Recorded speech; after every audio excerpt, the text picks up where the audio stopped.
It is morning here, so good morning, everyone. We're talking astral projection today, spiritual grammar, and weaving it in also with the Bible. Welcome to Inner Cosmetics. I'm your host, Elle, and I'm always happy to have you here with me on these conversations. Diving right into it, that's the best way, is astral projection and exploring these realms, because the physical realm isn't the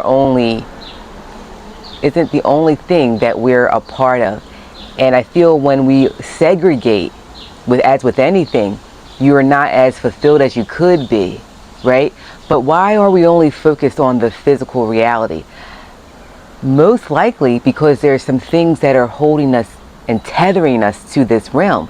Could it be that fear or desire, right? So if we're focused on this reality that's in front of us right now, it's kind of challenging to even explore, to even think about going into another reality.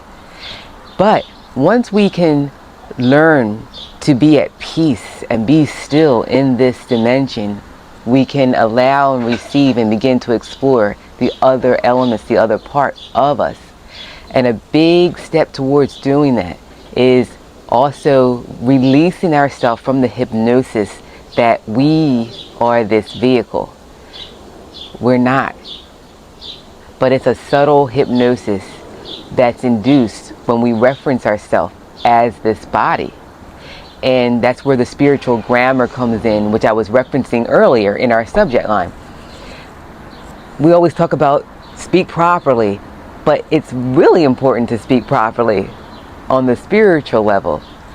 It's called Iliism, and it has, I would say, maybe a tainted name around it, because it's thought to say narcissists speak that way. You're speaking highly of yourself, which I think is a great thing, speaking highly of yourself. It creates that separation of believing you to be your body, which is really, really important, because we're here to gain control of our vehicle. Our vehicle is running rampant if we're allowing emotions to dictate what we do, if we allow fear to drive us into things that we don't really want to do, we're not feeling internally, we want to go that way, but because of the pressure, I'll just do it. We have no control of this vehicle if that's how we're operating.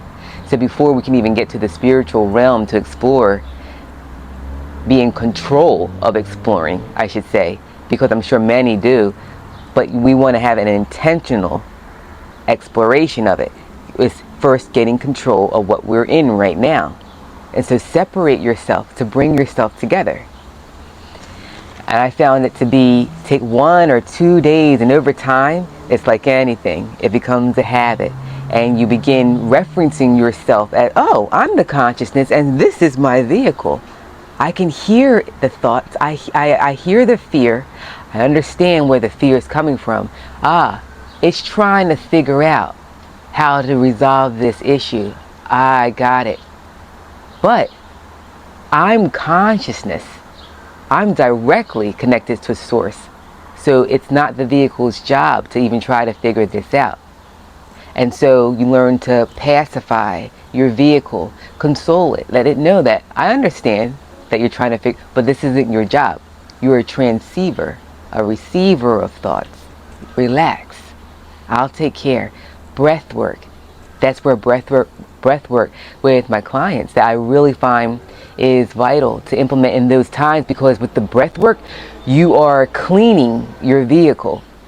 You're you're purifying it, putting out those negative thoughts, which again, negative does not mean bad.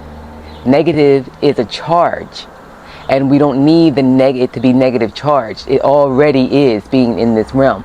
So we're charging it with a positive charge that it needs, right? and as you begin doing that, you're going to start seeing yourself transition into more of who you are. And let's now move into the astral world. I received this book the other day, maybe 2 weeks ago now, about astral projection, because that's just the the messages that I've been receiving to move forward in that realm. And so in doing the astral projection, I did it the other day. I was on the couch, I was lying down, and it was very, very intense. As you'll even read in the book, it can be that way. Everyone's experience could be different. Mine was very intense, the vibration, and I felt it coming on, and I heard the chanting coming through. It was a lot of chanting, and then I felt the wind, and I got so excited that, being on my couch, I literally was going outside because I felt the wind snap right back into my body. And I said, wow, why am I snapping back into my body? Because let me rewind. This is actually the second time after reading the book that I've moved forward in the astral projection consciously. And it dawned on me, I received the message that in this realm is instant manifestation. It's instant. That's how much precision and control that you're going to have with your mind when you're exploring the astral realm. And I said, wow, if everything is instant, that means even the things that you don't want to be in your life, there's no point in even acknowledging the things that you don't want, because it's giving thought and attention to it. And so learn in this realm, in the realm of matter, how to be precise in what you want. Precision is key, because as you venture into the other realm, that's going to be your thought is how you're driving. And your thought is how you're driving here as well, but it just wasn't as prominent, as evident of that until I kept snapping right back into my body at the mere thought of it. References to the Bible. Bill Donahue, if you haven't heard of him, check him out. Oh my God, on YouTube, really great messages. And he brought light to the Bible referencing out of body. Actually, I wrote it down. Revelations 1:10. And this is John speaking. And he states, I was in the Spirit on the Lord's day. In the Spirit. Now, I don't think you can, if your consciousness isn't expanded there anyway, to understand beyond that. But now, intentionally inducing going to another dimension, you're looking at that and say, oh, I can totally see how that will be speaking of an out-of-body experience. And there's another reference as well. There's a lot, actually. And again, check out Bill Donahue if you had the time. Is John 18:36.